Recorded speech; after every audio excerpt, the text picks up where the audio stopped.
in the Cooking with Magic cookbook in this video today, and this one comes from Ariel and Under the Sea, and it's actually called Under the Sea Curried Crab-Free Dumplings. And let's show you the picture right here. Look at this yumminess. So this is like kind of like a soup, basically. It says dumplings, but it's kind of like a soup. So basically what we're making is these little dough balls that we're going to put into this like coconut milk and some other spices and have this little soup. And it says crab free because we're using jackfruit with this. I don't know if you remember, we used jackfruit on another recipe. I think it was the Queen Eleanor Scottish stew from like the Healthy Treats cookbook. So this is the second time I've cooked with jackfruit, which was new to me until I started this challenge. But anyway, here's some clips of me putting it together. The first step is I need to make the dumplings. So in this bowl, I've got a cup of flour with some baking powder and some salt.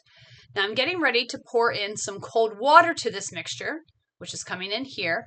And then I'm going to use a wooden spoon to kind of mix it together until I get a soft dough.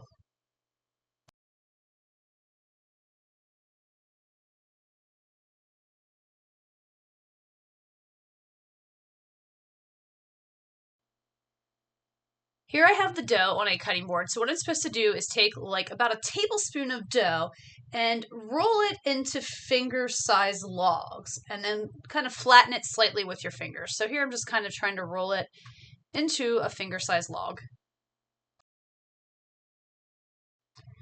And here's a few more done, and I realized as I started with my hands, it actually worked a lot better to kind of use the cutting board to roll them across that as I did this.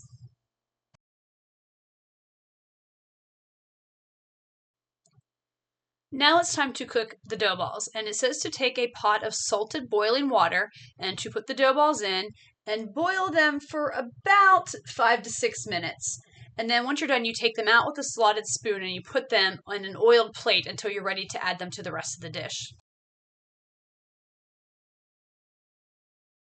While the dough balls are cooking, I'm getting ready to start the curry. And what I have here in my other pan is I heated some oil in it, and I'm adding a diced pepper as well as a diced onion to this dish. I'm going to let that cook for about 3 minutes and stir it.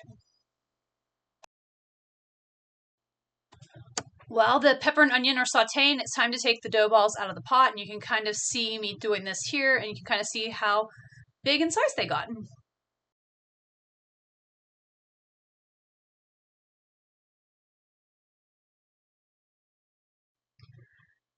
I added some garlic to the peppers and onions, and now I just added some grated ginger root, and I'm going to stir that together and let that saute for just about a minute and then add some spices. So the spices going into this dish are curry powder, turmeric, and allspice. Once I get those added, I'm going to stir that for about a minute and then I'll add some more ingredients. Now I'm adding a can of undrained diced tomatoes. Next, I'm sprinkling in a diced up habanero pepper. It did say you could use a Scotch bonnet or a habanero chili pepper. I went with the habanero chili pepper because that's what I could find. I just used a small one because I didn't want to get it too spicy. Next, I'm adding in half a teaspoon of salt, and then I will follow that up with some ground pepper as well.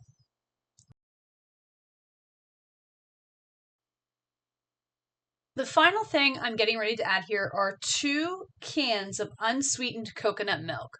So I'll put these in, stir it all together, and then I need to let the dish simmer for about 30 minutes, or it says until the sauce has been reduced by about a third.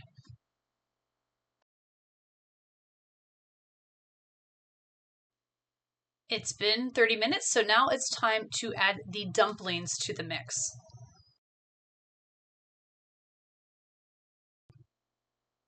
The last ingredient to go in is the jackfruit, and I had the can get jackfruit. I'm just kind of using my hands to kind of pull it apart into smaller pieces as I add it to the pot. Once this is all added, it says to let everything cook until it's heated through, which is probably going to take, I'm guessing, between 5 to 10 minutes.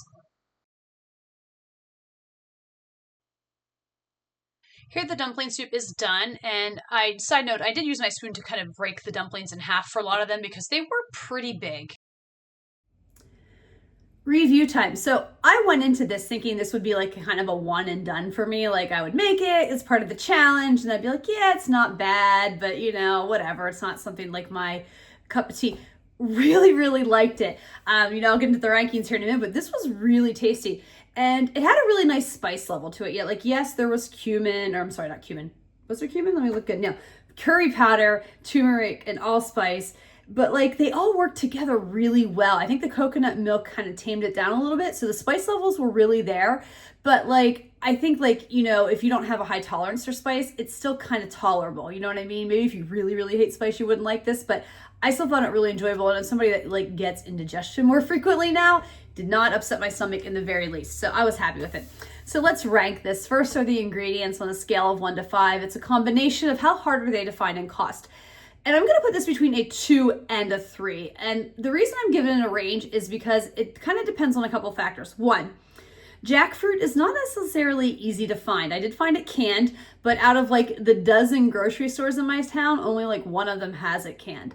So that was a little bit harder to find. So it may be harder for you to find depending on where you lived.